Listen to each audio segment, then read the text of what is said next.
Hello and welcome to the Cowboy Chronicles, the Oklahoman's Oklahoma State football podcast. I am your host, Scott Wright, joined by Jacob Unruh. Jacob, you're back. We're at Stone Cloud, and you're back to the show after missing last week. Yeah, you couldn't get rid of me that long. No. And you did make me buy you a 12-pack of Stone Cloud to bring home. It's all right. I don't need to be reimbursed. It's okay. No, kidding. Of course, great day being back here. It's Bedlam week. All sorts of excitement. We had some fun chats with Mike Gundy today. A lot to talk about.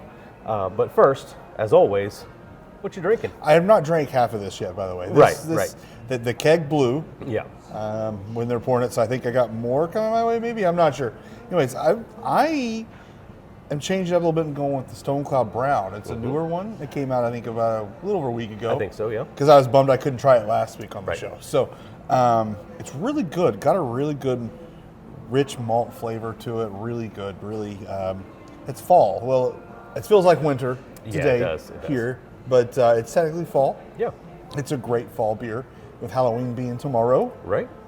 So I really like it. It's a good choice. Yeah. What about you? You're also dressed up as a Rangers fan, I see. This is my costume this year. Uh-huh. Diehard Rangers fan who is full of anxiety, dread, upset stomach, and vomiting. No vomiting. All those symptoms that come with a team being in the World Series. Yeah. I'm feeling that right now. And as some people know, I went to game one. Mm-hmm. And I'm still, I think I came down from the high of that yesterday, maybe a little bit, maybe today, because today I've been filled with a lot of just dread knowing the series is tied at 1. Yeah. And we're obviously on a deadline here now because game 3 is tonight and got work to do. So got to get going. But me, I am drinking Hold My Beer 2. We had this last year on the show. It was fantastic. I haven't even tried it yet, but I'm getting ready to. I was going to say you haven't tried it yet? Not even worried about it. I know it's going to be fantastic. I really like the one from last year. I even found it a few other times later in the year when it was still around. Mm-hmm. Big time fan, and really looking forward to this one. But with that, this one is for GoPokes 1983. Now four straight weeks for GoPokes 1983 to win. He had 37-17 for his score prediction. Oh. Of course, as you know, if you're watching on YouTube, go down into the comments, post your score prediction for Bedlam, and have a chance to win a beer that we will drink for you on the show next week. We need some more people to get in there to go and try to challenge this 4-week run for GoPokes 1983. He's on an Ollie Gordon type run. Absolutely. With the picks right now. Really Ollie Gordon type run. Absolutely. I feel that way too. I got some Twizzlers. Oh, I already ate out of the candy dish. Out of the candy dish. Really excited about that. I'll save that for after the show because the sound of me chewing Twizzlers is not ideal for podcast audio. And I'm pretty sure Stone Cloud has a Halloween event going on tomorrow night. I don't know if we have details around us here. They're certainly decorated. But they're decorated up, but I know last year they did stuff. And I know the neighborhood around here does stuff, so get out here for Halloween for Stone Cloud. Yes, exactly. Also on your list of things to do, go to Oklahoman.com. Subscribe to the Oklahoma State Cowboys newsletter, which we produce for you every week. Got something fun that we haven't actually decided on yet, but it'll be fun, we promise. Probably Bedlam related, I would assume, but like I said, I think it should be Baylor related or something. Okay, that's fine. Just to mix it up this week. You know, I'm sick of Bedlam talk. Right. Just talk about Baylor. They're not playing Baylor, but let's just talk about them. Yeah. I'm kidding. They might play them next year. That's true. That's true. It'll definitely be Bedlam related. Yeah. So got all that coming. As we mentioned, a lot of fun talking to Mike Gundy. Bedlam Monday is always a fun one because he'll always get into telling old stories, spinning old yarns, all those different things that he is capable of doing in a very entertaining way. Lots of Brian Bosworth talk in the Gundy story time today. That was good stuff. People have to go read your story to see all the good bits of that. But obviously, this is the last one of these for the foreseeable future. It's a big deal, and as much as Gundy doesn't want to fully admit that this is a huge deal, it is, and he knows it, he realizes it. He just doesn't like to admit it because he doesn't want his players thinking it's any bigger deal than Kansas State 3 weeks ago or whatever. And I got his point because he talked about Kansas State was bigger. I got his point because he started saying Kansas State was bigger, and then Kansas was bigger, and then But the West Virginia, go to West Virginia, winning on the road was bigger. Right. And then winning last week against Cincinnati was bigger. Because if they'd have lost one of those games, this game is not as important as it is. Exactly. On the field, in the Big 12 standings. It still is important because it's the last Bedlam. And OSU really, he's not going to say this, they really want those bragging rights to win the final Bedlam. Right. For however long it will be is the final Bedlam. They really want that, and it's really important. And he admitted that the game's important. But Yes. I get his point, because for this game to really, really matter, you had to win those other ones if you're OSU. Right. And so I understand what he was trying to say there. Yeah, exactly. And you know, I know fans get frustrated by that, and they want him to take the Les Miles approach and Or the Mike Boynton approach. Right. Yeah. Exactly. And blow this up and make it a week that feels different. And while there is some excitement in that moment, it's the aftermath that, as a coach, you have to manage. Because if you, I remember 8th grade, first time playing school football. Mustang Week showed up for us at UConn, and it was a different vibe in practice starting on Monday. And the coach was walking around, or in stretch lines, and saying all this stuff to get us fired up. And I get that you can build some energy that way, but then when it's over, are you building your team up for a crash, an emotional letdown, whatever it might be? So I understand why Gundy has his philosophy. If it was me, I would probably be more in the Les Miles, Mike Boynton school of things, because it feels more natural. Yeah. But Gundy has his reasons for doing this, and it is what it is. So My other question, too, though, is I think there's so much of the portal era and things like that, too. And Gundy, this was also what Gundy made a point of. These players all know each other. They're Right. friends. They go to each other's games. They've worked out together. They've played together. They've done all these things a lot of different ways. And so the rivalry loses its luster because these guys are more than just opponents anymore with each Right. other. They know each other. And so I kind of understand that too, because so then I think if Gundy feels like if he gets too high emotionally right. and makes it too much what it is, then it kind of spirals things in a weird way that these players don't really care that it goes that way. Yeah, and his analysis of what rivalries have become, I think, is spot on. Yeah. Because the hatred is not there the way that it used to be. Yeah. In not just Bedlam, but across the board. He always points to the NFL, and I don't know how. I was never that invested as a fan when I was younger. Yeah. In NFL rivalries, so I don't know how those are different, but he's absolutely right now that when you got guys changing teams so much as free agents, all those different things that play into that. The hatred between the Bears and Packers is not what it was in the 80s. So it's just kind of the nature of the world right now. And it's different. So Unless it's Rangers Astros, then the hatred's real. That's right. That's exactly right. I'm gonna bring it all back to the Rangers, everybody. Yeah. All right. Well, let's jump into to some talk about the actual football game itself. Let's start with the Big 12 standings, because I find this fascinating for multiple reasons. A 5-way tie for first place right now. Obviously, OU and OSU both in that. The fact that OSU is in it at all after where this team was after 4 weeks still blows my mind. I remember, and this was even before they had lost to Iowa State, but this was after the South Alabama loss, standing there with Casey Dunn, asking questions about how they get back on track and all of that. And he's like, we still got all of our goals ahead of us. We can still go win a Big 12 championship. And I'm like, yeah, okay, whatever you say. Good goal to have. Cool. Yeah, whatever you say. And now they're right in the thick of this thing, and Getting better while they're doing it. Getting better. They have, out of the 5 teams left, the easiest schedule remaining. They play OU, and then 4 teams from the bottom half or 3 teams from the bottom half of the conference. So they've got the most favorable schedule the rest of the way out. It feels very weird to be in this position based on where we were a month ago. Yeah, I mean, I think even going into the season, I don't know that we expected them to be in a first place battle at this point in the season. And then the way things started so poorly, and then to be here, Gundy was asked today, I thought it was interesting, who gets the credit?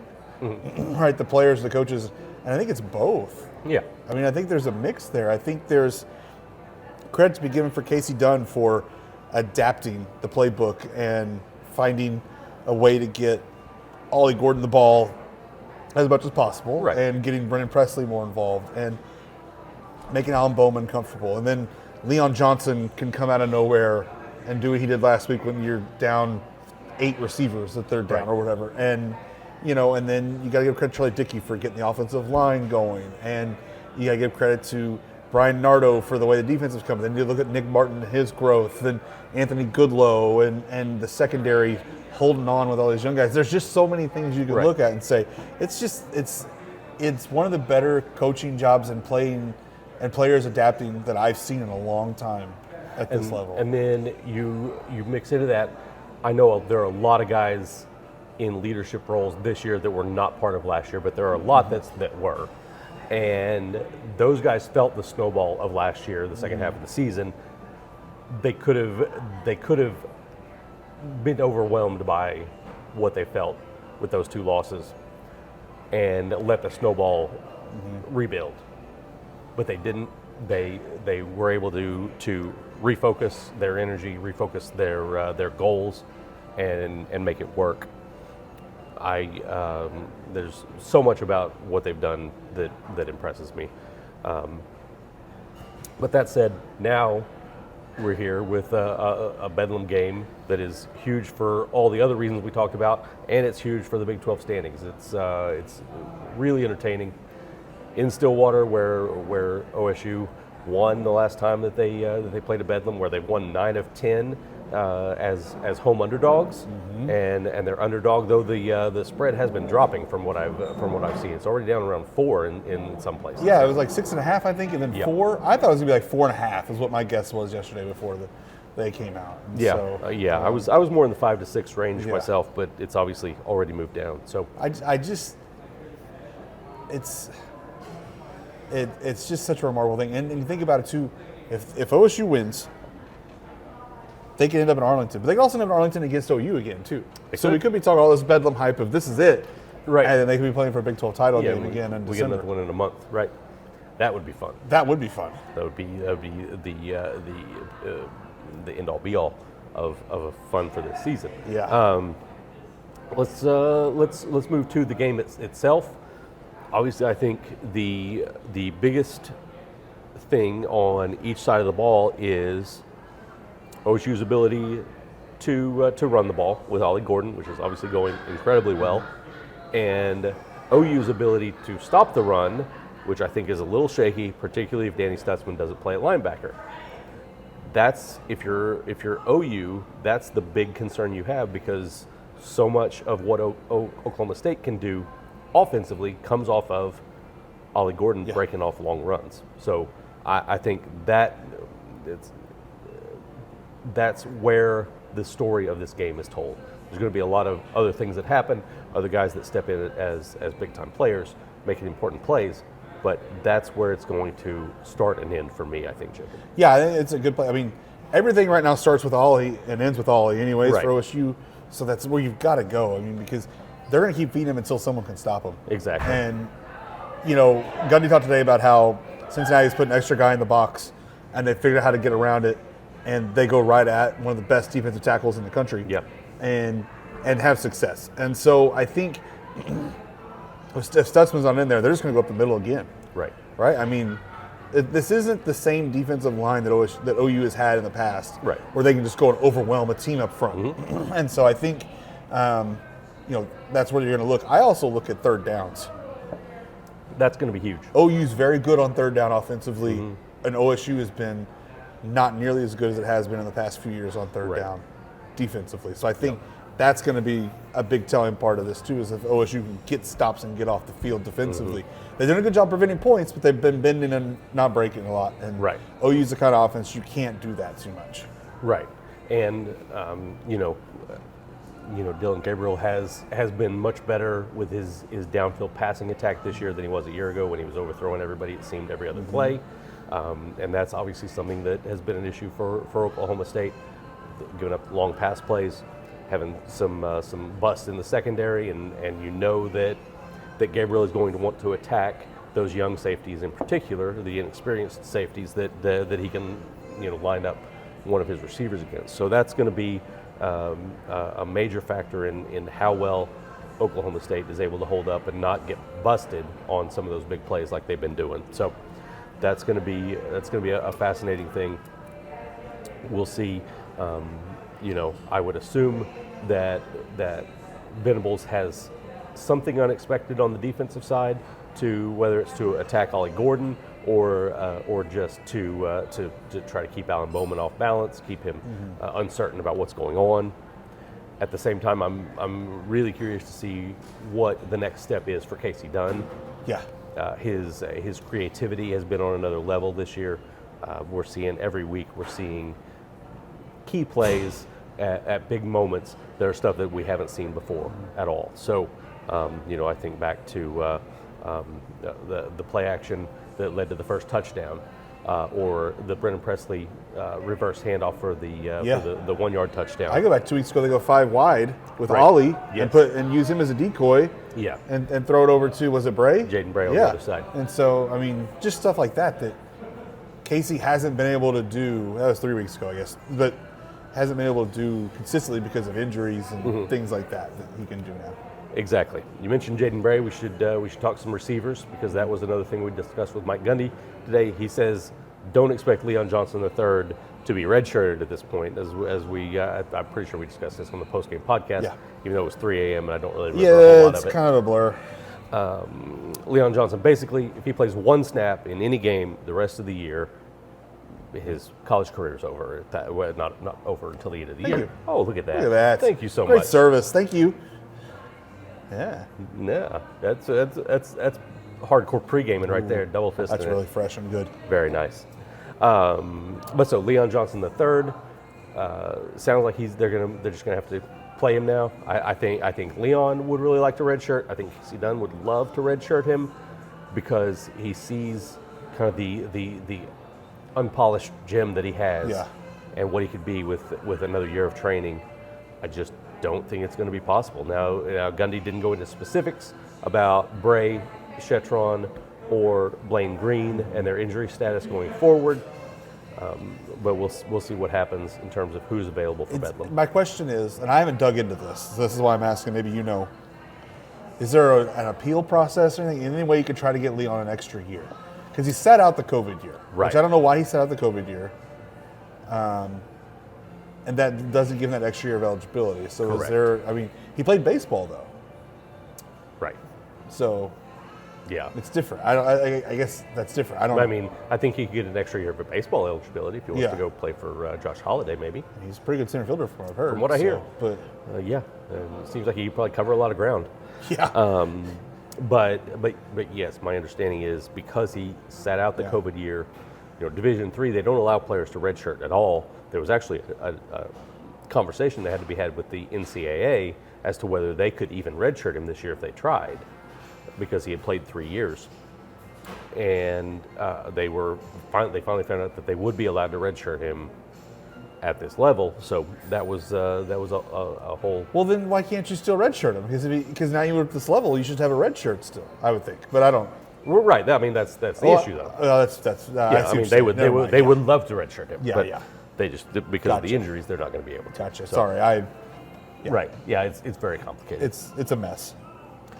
It is. I'm double fisted now, Scott. You are getting after it. That's you're going to be ready for the Rangers tonight. Yeah, I can tell. All right. Other things from Gundy today. He was all over the place, as is expected on a pre-Bedlam. Let's see, what else did you talk about? I think. How have we gone this far not truly talked about Ollie Gordon? Yeah, that's fair. And what he's been doing. Third week in a row of being the Offensive Player of the Week for the Big 12. I'm sure national awards are going to start popping up again tomorrow for him. Those usually come out on Tuesday. Right. So those will start popping up. And Gundy was asked about how Ollie's handling the spotlight, which I thought was all fascinating conversation. Because I think we talked about this on the last podcast. Again, it was 3 a.m.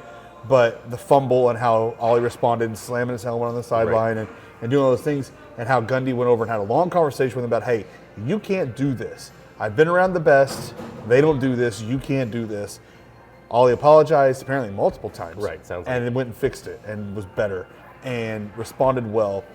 And I think that's kind of showing how Alli's handling this, because when you talk, like I wrote about Alli last week. When you talk with his mom, you talk to one of his old coaches. Like, this is a humble kid who wants to just win and play football and have fun doing it, and that's what he's doing. Yeah. And so I thought that was fascinating.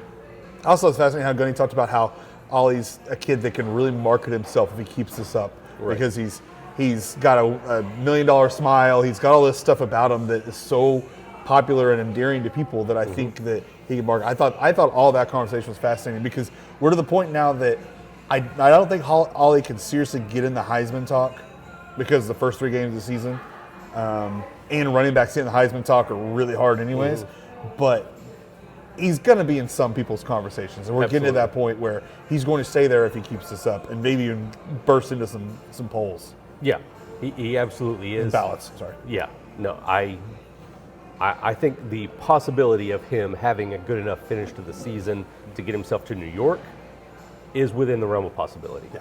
I don't think he's going to be taken seriously as a contender for the trophy, but I do think he can get to the point that he's a top 4 guy that gets a trip to New York. I might say if he runs for 250 again against OU this weekend, I'm going to go ahead and put him in New York. Okay.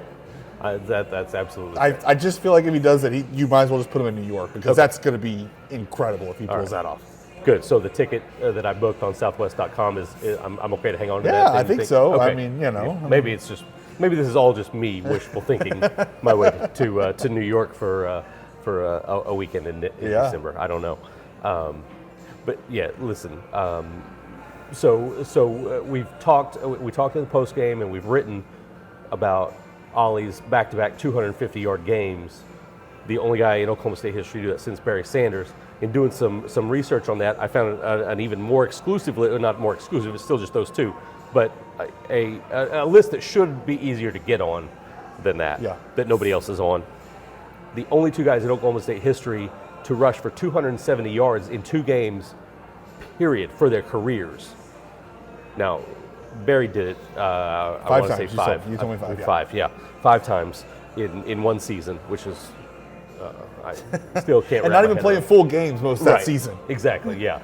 Yeah. Sitting at a lot of fourth quarters. Mike Gundy made sure to point that out today, that Barry didn't play most of the full games. And he pointed to 2 that did. OU and Nebraska. The 2 he said he played the full games on. Yeah. And slept on the sideline the rest of the time. Right. So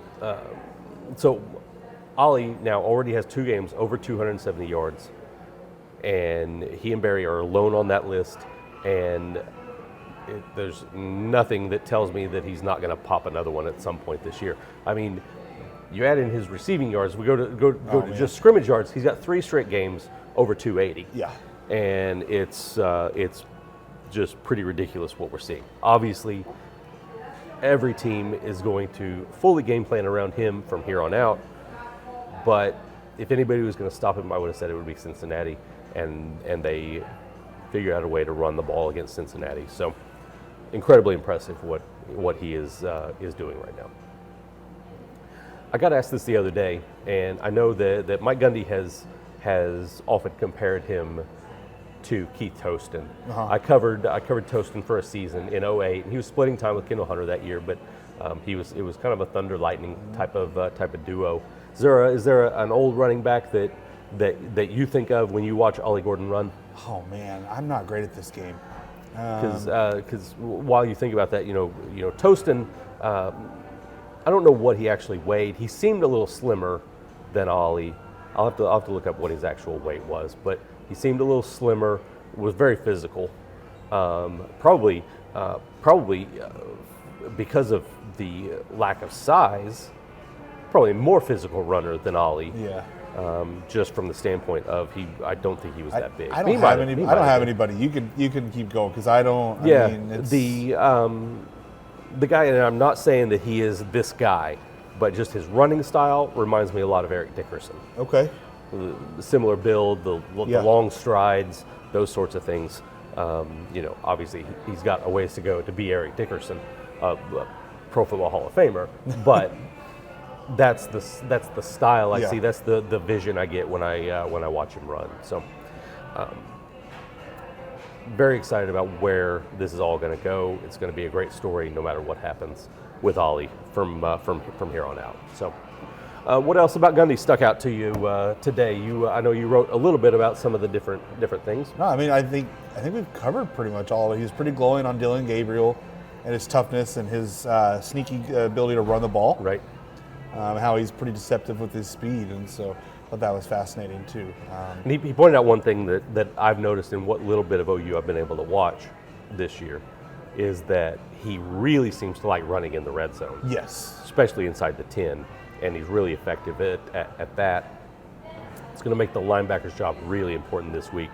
I know Nick Martin. I'll even throw Kendall Daniels in this conversation with the linebackers because they're going to be the guys that have their eyes on Gabriel the most and are going to have to be able to make plays sideline to sideline, which Nick Martin has been really good at so far. Kendall Daniels, I think, is certainly in that category as well. Colin Oliver, this is a different, it's a whole different world for him all year, but his development as a linebacker, I think, has been really impressive. I'll be curious to see how much they try to use him as an edge rusher as opposed to traditional linebacker. How they kind of juggle that and let him be able to move around and do some different things. I think that could be fascinating as well. So a lot of stuff about that aspect of this game because Dylan Gabriel is not the fastest guy that OSU has faced in terms of a running quarterback, but he is effective when he does it. So it's going to be an important facet of this game, I think. All right. Anything else from Gundy, or is that about all the excitement? I think we've had the excitement. Like we said, the old Bedlam stuff that you've read about. Go find that at Oklahoman.com. Yes, exactly. Gundy and Brian Bosworth. You got to go read that. Yeah. I highly recommend the vitamin C. Yes. About Bosworth having some vitamin C and a few drinks, but that's the most exciting part of it. You'll have to go check that out in what Jacob wrote. So with that, is it time for we're halfway to a Stone Cloud 6-pack already. Yeah, it's Stone Cloud 7-pack. Yeah, exactly. I got 7. You're ready to go. So with that, is it time for the Stone Cloud 6-pack, Jacob? It is. It's going to be some fun questions for these players later today from me. Oh, absolutely. I'm going to have to check the ABV on this brown it's here. 6%. Is that? Okay, not well, bad. Not terrible. I looked earlier before the podcast. Good call there. All right. Well, as always, three categories regarding the game itself, and then our draft, which I'm very excited about. Yeah, and I've definitely done my homework on these 3 categories about the game itself because Yes. I have no idea what they are. Here we go. I have not told you. I was nice to Joe last week. Did you tell Joe ahead of time? I told Joe the 3 categories. All right. Well, I still don't want to know ahead of time. I like this. I've got some ones, some fun ones, I think. So we'll start with the man of the hour, Ollie Gordon, and as we discussed, 3 weeks in a row, over 280 yards from scrimmage. So that's the category I'm going in, and I'm lowering the number, 199.5, over or under scrimmage yards for Ollie Gordon. Is he going to get his 200 is what I'm asking you. Is he going to have a 4th straight 200-yard from scrimmage game? I'm going to go under. Are you? Yeah. I think OU's the best defense they're going to face in this stretch. Yeah, I can see that. And I know Venable's enough to know he can really game plan for someone like Ollie. So I think I'm going to go under. Yeah. Though I'm going to put a caveat saying if he goes over, I'm not going to be surprised because they're going to hammer him with the ball. So. They are, and I think the volume is what's going to get him there ultimately. Okay. That and the screen game. The screen game. The fact that we'll see how things change tonight and tomorrow when OU folks speak to the media. True. But it sounds like Stutzman probably won't be able to play. A lot of speculation that it's a high ankle sprain, and that guy is the soul of that defense. He's like Nick Martin. Yeah. A little bit with tackles and getting to the football and stuff. He absolutely is, and I think that is going to give Oklahoma State a chance to take advantage of a redshirt freshman, backing him up and make some things happen. So I'm going over. Okay, that's fair. The 200 there. All right. I kind of want to be wrong, and not that I'm rooting for OSU in this regard. Like I'm not. Like I just want, but I want the story. Right. I want the fun absolutely. of Alli. Yeah. So. Like this is the type of ride that that people in our seat as journalists dream of. Yes. To get to go on a ride like this, and like I said, I'm ready to book my tickets to New York just for the fact of being in New York in December. Yeah, I've always wanted to do that. I'll be jealous. No doubt. All right, this has become one of my new favorite categories for the Stone Cloud Six Pack, combining sacks and interceptions, sacks and picks. So the line right now, over or under 4.5 combined sacks and picks for the OSU defense. 4.5. They've been averaging a little over 2 takeaways a game. Yeah. But few of those have been fumbles. I'm gonna go under. Going under. Gabriel's just elusive enough to really hurt Yep. that. I'm not saying the turnovers. I think the turnovers can get them close, but getting Gabriel down on sacks is pretty hard. Yeah, I can see that. I'm going under as well. I think they can get to 4. Yeah. They get to 5. They're having some real success. Yeah. So I think I could see 2 of each pretty comfortably, but I think getting over that is going to be a real good sign for Oklahoma State. I don't know that they can do it. All right, number 3 in the Stone Cloud Six Pack, going a little bit big picture here. Okay.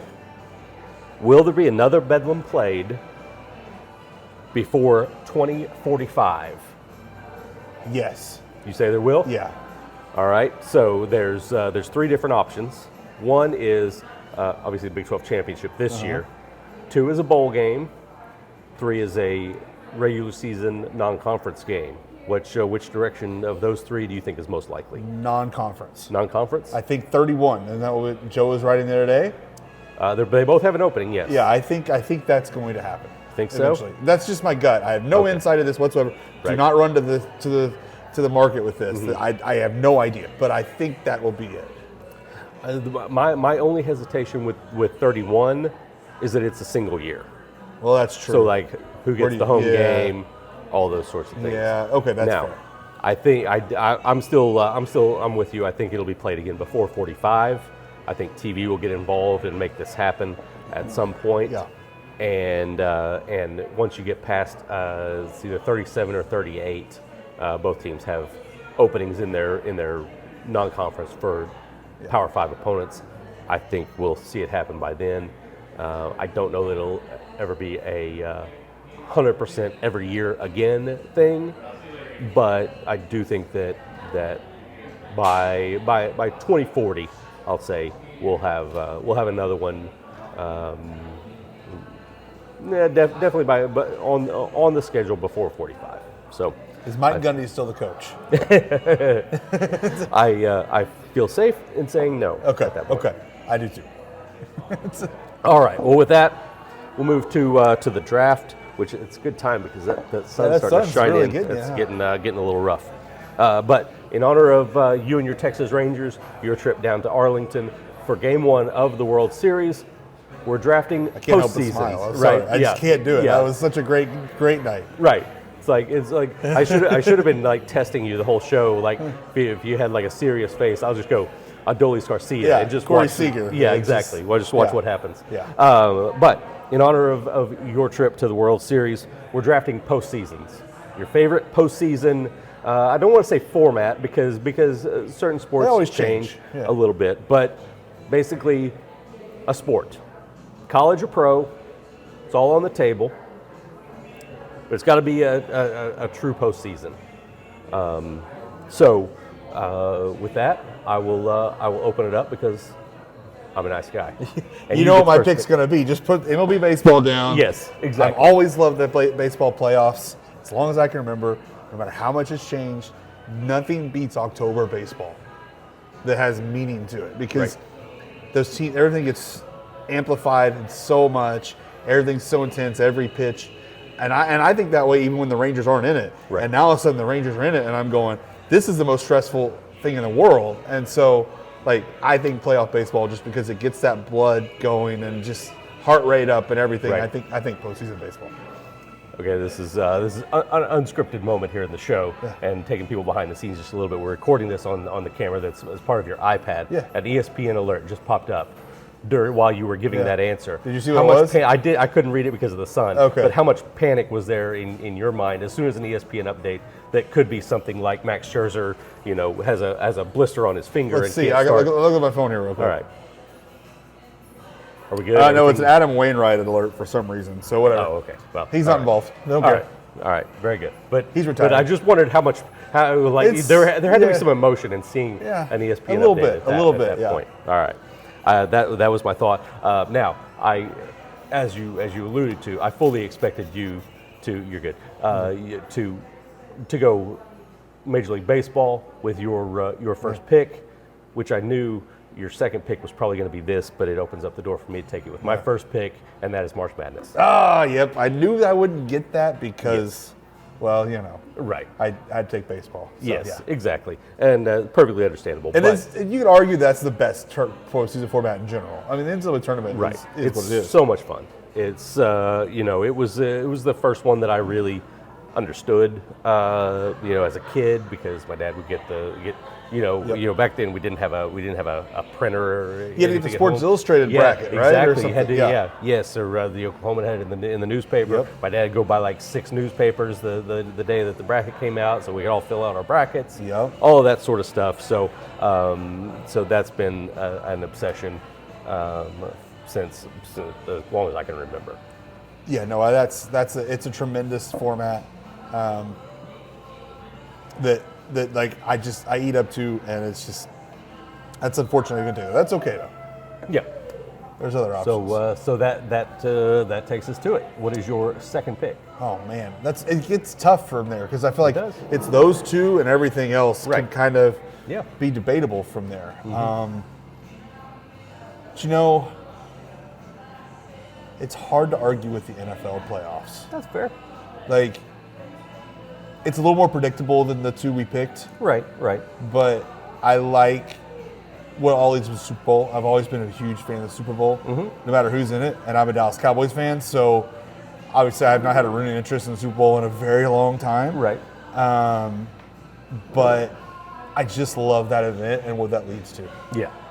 The championship weekend, 2 weeks before the Super Bowl is one of the coolest days because, Sunday is just typically, a couple NFL games, and so when you get that with those stakes, it's so much fun. No disagreement from me there. I'm sticking in the college realm for my second pick. I'm actually going to go with college softball. I wonder if you would take that because you've covered a ton of it. I've covered it basically every year that I've been at the Oklahoman, which would be that's.